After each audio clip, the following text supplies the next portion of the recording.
Să rămână, Părinte Augustin. Doamne ajută, bine ai venit. Astăzi, 23 martie 2020, mă aflu la Mănăstirea Jiana. Alături de mine este Părintele Stareț, Părintele Preacuvios, Părinte Augustin.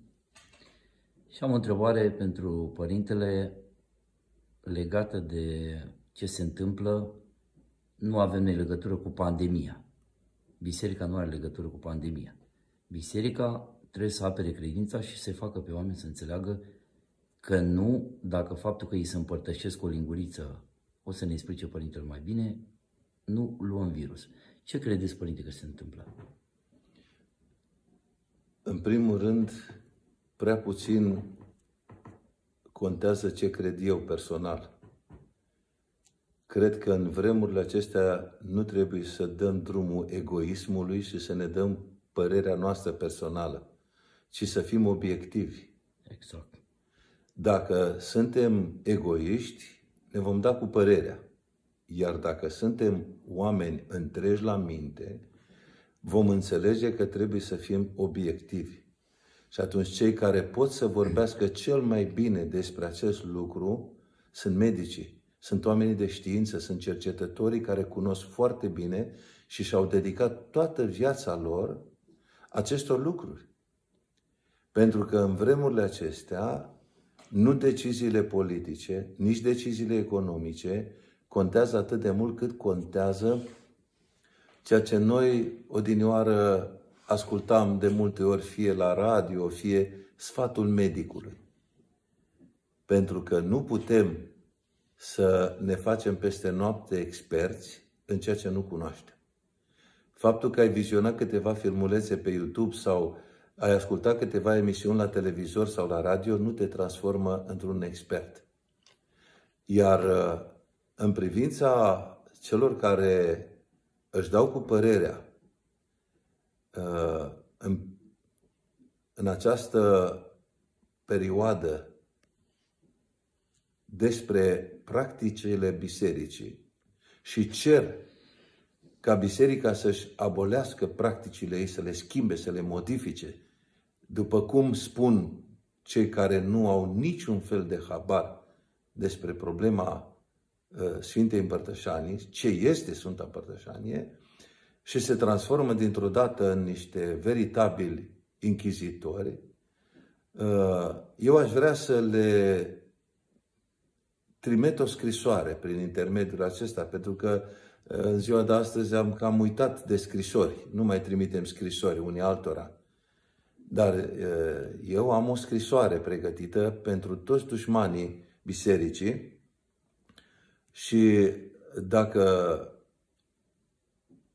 avem un pic de răbdare, o putem asculta, nu durează decât 3 minute sau 2 minute și nu le spun decât atât clar și răspicat. Iubiți dușmani ai Bisericii lui Hristos, pentru că noi vă iubim, așa cum ne-a poruncit Domnul nostru Iisus Hristos. Din dragoste pentru voi suntem datori să vă spunem adevărul. Trăim vremuri de restriște, în care suntem toți implicați. Moartea nu alege, ci culege. Vedeți că sunt și mandatari ai lumii și familiile lor îmbolnăvite. Cad medici și personal sanitar, soldați din prima linie a acestui război. Ni se cere tuturor să facem front comun împotriva virusului, împotriva morții. Să ascultăm de autorități, să protejăm pe cei vulnerabili, pe bătrâni în special.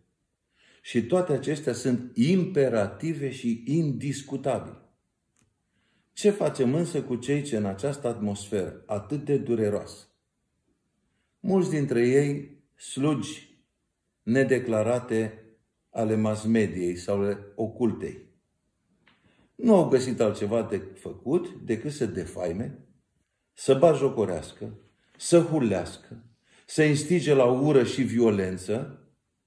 Chiar am citit un mesaj al unui astfel de element care spunea să intrăm cu mitralierele în biserici și s-a terminat cu pandemia. instigă la ură și violență împotriva ceea ce acest popor ortodox are mai sfânt, credința vie în Dumnezeu cel viu, pe care îl numește dintotdeauna doctorul și tămăduitorul sufletelor și a trupurilor noastre. Ca popor ortodox, în aceste vremuri avem o singură speranță reală și vie, prezența lui Hristos Dumnezeu în sfânta și dumnezeiasca liturghie, în sfânta și dumnezeiasca împărtășanie cu trupul și sângele lui Hristos. De ce vreți să ne luați singura noastră speranță? Noi nu contestăm nimic din ce spun autoritățile. Ne supunem cel mai bine tuturor restricțiilor impuse.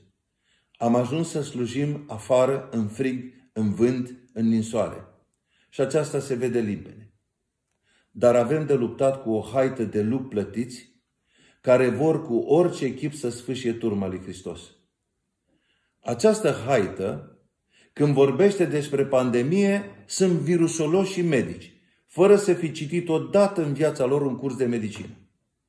Când vorbesc despre administrația locală sau guvernamentală, sunt experți, fără să fi făcut niciodată nimic pentru semenii lor. Când vorbesc despre legi, habar n-au despre principii. Iar când vorbesc despre biserică, dintr-o dată sunt teologi sau și mai rău, inchizitori ai bisericii. Doar atât am să le spun. Hristos a venit prima oară prunc culcat în iesle, smerit. S-a lăsat răstignit pe cruce pentru a birui iadul și moartea, pentru a-l răscumpăra pe om din mâna demonului.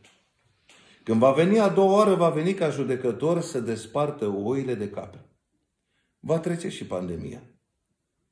Toți năimiții satanii care și-au vândut sufletul pentru bani și mândrie vor fi judecați în rând cu Iuda, Nero, Hitler, Stalin și lista este lungă. Aveți, fraților, milă de sufletele voastre și încetați. Dacă nu în numele lui Dumnezeu în care nu credeți, măcar în numele unei majorități de 87%, care se va trezi după această nenorocire și va ști să vă pună la locul vostru. Îl rog pe Dumnezeu să vă ierte că nu știți ce faceți. Amin.